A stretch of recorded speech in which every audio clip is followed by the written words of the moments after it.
Visakha Siripuram junction నుంచి ప్రధాని Modi road show ప్రారంభమైంది. ఆ విజువల్స్ మనం చూస్తున్నాం. రోడ్ షో వాహనంలో ప్రధాని మోడీతో పాటు AP CM Chandrababu, deputy CM Pawan Kalyan కూడా ఉన్నారు. ప్రజలకు అభివాదం చేస్తూ ముందుకు వెళ్తున్నారు. రోడ్డుకు ఇరువైపులా కూడా పెద్ద సంఖ్యలో ఉన్నటువంటి జనం ప్రధానికి ఘన స్వాగతం పలుకుతున్నారు. ఏయూ ఇంజనీరింగ్ కాలేజ్ గ్రౌండ్ వరకు కూడా ఈ రోడ్ షో జరగనుంది. దాదాపు 45 నిమిషాల పాటు మోడీ, చంద్రబాబు, పవన్ కళ్యాణ్లు కలిసి రోడ్ షో నిర్వహిస్తున్నారు. ప్రజలకు అభివాదం చేస్తూ ఏయూ ఇంజనీరింగ్ కాలేజ్ గ్రౌండ్స్ లోని సభా వేదిక వద్దకు చేరుకుంటారు. బహిరంగ సభలో వర్చువల్ గా పలు ప్రాజెక్టులకు శంకుస్థాపనలు, ప్రారంభోత్సవాలు చేస్తారు ప్రధాని మోడీ. 2,08,000 కోట్ల రూపాయల విలువైనటువంటి ప్రాజెక్టులకు శంకుస్థాపనలు, ప్రారంభోత్సవాలు చేయబోతున్నారు ప్రధాని. పూడిమడకలో ఎన్టీపీసీ గ్రీన్ హైడ్రోజన్ హబ్, నక్కపల్లిలో బల్క్ డ్రగ్ పార్క్, దక్షిణ కోస్తా రైల్వే జోన్ ప్రధాన కార్యాలయానికి శంకుస్థాపనలు చేయనున్నారు.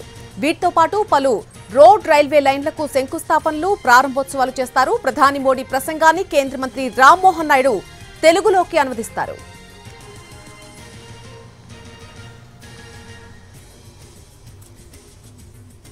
ప్రస్తుతమైతే రోడ్ షో కొనసాగుతూ ఉంది. ముగ్గురు నేతలు కూడా ఆ ఓపెన్ జీప్ పై ఎక్కి రోడ్ షో నిర్వహిస్తున్నారు. పూర్తి డీటెయిల్స్ తెలుసుకుందాం. ప్రస్తుతం ఆ రోడ్ షో ఎక్కడి వరకు వచ్చింది, ఇంకా ఎంత సమయం పడుతుంది, మా ప్రతినిధి రవిచంద్ర పూర్తి డీటెయిల్స్ అందిస్తారు. రవిచంద్ర, ఇప్పుడే రోడ్ షో ప్రారంభమైనట్టుగా తెలుస్తోంది. దాదాపు 45 నిమిషాల వరకు కూడా ఈ రోడ్ షో ఉండే అవకాశం కనిపిస్తోంది. ఏ సమయానికి ఏయూ గ్రౌండ్స్ కు చేరుకునే అవకాశం ఉంది? మొత్తం రోడ్ షో అంతా 1 కిలోమీటర్ మేరే కొనసాగుతున్నప్పటికీ అత్యవసరంగా తరలి వచ్చిన ప్రజల స్వాగత ధ్వానాల మధ్య నెమ్మదిగా ప్రస్తుతం ఆంధ్ర యూనివర్సిటీ గేటు వైపు రోడ్ షో కొనసాగుతోంది. ప్రధానితో పాటు ఉప ముఖ్యమంత్రి, ముఖ్యమంత్రి కూడా ప్రజలకు అభివాదం చేసుకుంటూ ముందుకు కొనసాగుతున్న పరిస్థితి ఉంది. వారంతా కూడా మరికొద్ది సేపట్లో, అంటే ఈ మొత్తం రోడ్ షో అంతా కూడా ఎక్కడైతే వెంకటాద్రి వంటిల్లు ప్రాంగణం నుంచి ప్రారంభమవుతుందో అక్కడి నుంచి నేరుగా డయాస్ వరకు కూడా ప్రధానమంత్రి ప్రజలకు అభివాదం చేసుకుంటూనే వెళ్తారు. నేరుగా ప్రధాని వాహనం ఓపెన్ టాప్ ఏదైతే ఉంటుందో అది డయాస్ వరకు కూడా చేరుకుంటుంది. కాబట్టి లక్షలాది మంది ప్రజలకు అభివాదం చేసుకుంటూ ఆయన వెళ్లే విధంగా ఏర్పాట్లు చేశారు. ప్రస్తుతం ఆ రోడ్ షో నెమ్మదిగా కొనసాగుతుంది. అనేక మంది, దాదాపుగా 1,00,000 మందికి పైగా రోడ్ షోను స్వాగతించడానికి, రోడ్ షోలో పాల్గొనడానికి వచ్చారు. కాబట్టి వారందరికీ కూడా అభివాదం చేసుకుంటూ ప్రధాని ముందుకు సాగుతున్నారు. ఇక్కడ ఈ రోజు జరుగుతున్న బహిరంగ సభలకు సంబంధించి అనేక ప్రత్యేకతలు ఉన్నాయి. ప్రధానంగా ఆంధ్రప్రదేశ్ అభివృద్ధికి సంబంధించి ఏదైతే ఎన్డీఏ కూటమి హామీ ఇచ్చిందో హామీలో భాగంగానే అనేక ప్రాజెక్టులను ఇక్కడికి అమలు చేయబోతోంది. వీటిలో భాగంగా 2,08,000 కోట్ల రూపాయల ప్రాజెక్టులకు శంకుస్థాపనలు, ప్రారంభోత్సవాలు చేస్తారు. వీటిలో పాడేరు బైపాస్ రోడ్డు 244 కోట్లు, నక్కపల్లి బల్క్ డ్రగ్ పార్క్ 1,876 కోట్లు, పూడిమడకలో ఏర్పాటు చేస్తున్న గ్రీన్ ఎనర్జీ ప్రాజెక్టుకు సంబంధించి అది 1,85,000 కోట్లు. ఇది 2 దశల్లో నిర్మాణం జరగబోతోంది. ఇక విశాఖ కేంద్రంగా దక్షిణ కోస్తా రైల్వే జోన్ ప్రధాన కార్యాలయం ఉంటుంది. ఇక్కడ ప్రధాన కార్యాలయం నిర్మాణం కోసం 149 కోట్లను కేంద్ర ప్రభుత్వం ఖర్చు చేయబోతోంది. ఇక దువ్వాడ, సింహాచలం 3-4 ట్రాక్ల నిర్మాణానికి సంబంధించి 3.2 కోట్లకు సంబంధించి, అంటే 302 కోట్లకు సంబంధించి ఆ పనులు కూడా ప్రారంభమవుతాయి.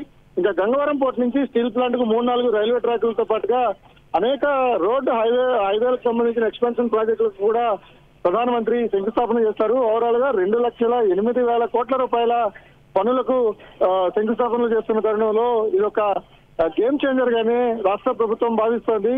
ఇన్ని లక్షల కోట్ల రూపాయలను కేంద్ర ప్రభుత్వం ఇస్తున్నప్పుడు ప్రధానమంత్రిని అదే స్థాయిలో స్వాగతించాలనే ఆలోచనలో భాగంగానే ఒక భారీ రోడ్ షోను కూడా ఆర్గనైజ్ చేశారు. ఆ రోడ్ షోకు 1,00,000 మందికి పైగా వచ్చి ప్రధాని స్వాగతించిన పరిస్థితి ఉంది. ఇక బహిరంగ సభ మరికొద్ది సేపట్లోనే ప్రారంభమవుతుంది. బహిరంగ సభ దాదాపుగా 6:45 నిమిషాల వరకు కూడా ఉంటుంది. 3 గంటల పర్యటన ప్రధాని కొనసాగిస్తున్నారు. 3 గంటల పర్యటన తర్వాత ఆయన భువనేశ్వర్ వెళ్లే అవకాశం, వెళ్ళడానికి తిరిగి ఎయిర్పోర్ట్ కు చేరుకుంటారు. ఒక విధంగా ఎన్డీఏ కూటమి అధికారంలోకి వచ్చిన అటు కేంద్రంలోనూ ఇటు రాష్ట్రంలోనూ కూడా వచ్చింది. ఇంత భారీ ఎత్తున మెజార్టీలతో పాటు ఎక్కువ సంఖ్యలో ఎంపీలను ప్రభుత్వాన్ని కూడా ఆశీర్వదించిన క్రమంలో ఎన్డీఏ కూటమి నుంచి కూడా ప్రజలకు ఏం చేయబోతున్నామో చెప్పాలనే ఒక ఆలోచన ఉంది. అందులో భాగంగానే ప్రధానమంత్రి ఇక్కడికి వచ్చి ఒక స్పష్టమైన హామీ ఇవ్వటం కానీ, లేకపోతే ఈ ప్రాంతం ఆంధ్రప్రదేశ్ అభివృద్ధికి సంబంధించి ఒక ప్రణాళికను ఆయన ఆవిష్కరించే అవకాశం కూడా ఉన్నట్టుగా కూటమి వర్గాలు చెప్తున్నాయి. వీటిలో భాగంగానే అనేక కీలకమైన ప్రాజెక్టులకు ఈ రోజు శంకుస్థాపనలు జరుగుతుండగా ఇక విశాఖపట్నం స్టీల్ ప్లాంట్ కానీ లేకపోతే చిరకాలంగా ఉన్న అనేక డిమాండ్లకు విభజన హామీలుగా ఉన్న డిమాండ్లు కానీ పోలవరం ప్రాజెక్టు వంటి వాటికి సంబంధించినంత వరకు కూడా ఏదైనా ఒక స్పష్టత మరికొంత ఉద్దీపనలు ఇచ్చే అవకాశం ఈ రాష్ట్రానికి సంబంధించి ఆర్థికంగా పరిపుష్టికి తీసుకురావడానికి ఏమైనా కేంద్ర ప్రభుత్వం మరింత కట్టుబడి ఉన్నాం, మేము మరింత సహాయం చేస్తామనే ఒక ప్రకటన ప్రధాని నుంచి ఆశిస్తున్నారు. ఈ క్రమంలోనే విశాఖపట్నంలో జరుగుతున్న ఈ రోడ్ షో కానీ బహిరంగ సభ కానీ గ్రాండ్ సక్సెస్ చేసేందుకు చేసిన ప్రయత్నాలు విజయవంతమయ్యాయి. ప్రస్తుతం ప్రధాని బహిరంగ సభా ప్రాంగణానికి చేరుకుంటున్న పరిస్థితి మనకు కనిపిస్తోంది. ఆయన నెమ్మదిగా బహిరంగ సభా ప్రాంగణానికి వెళ్తున్నారు. Right Ravichandra, thanks for the update. ప్రస్తుతం మనం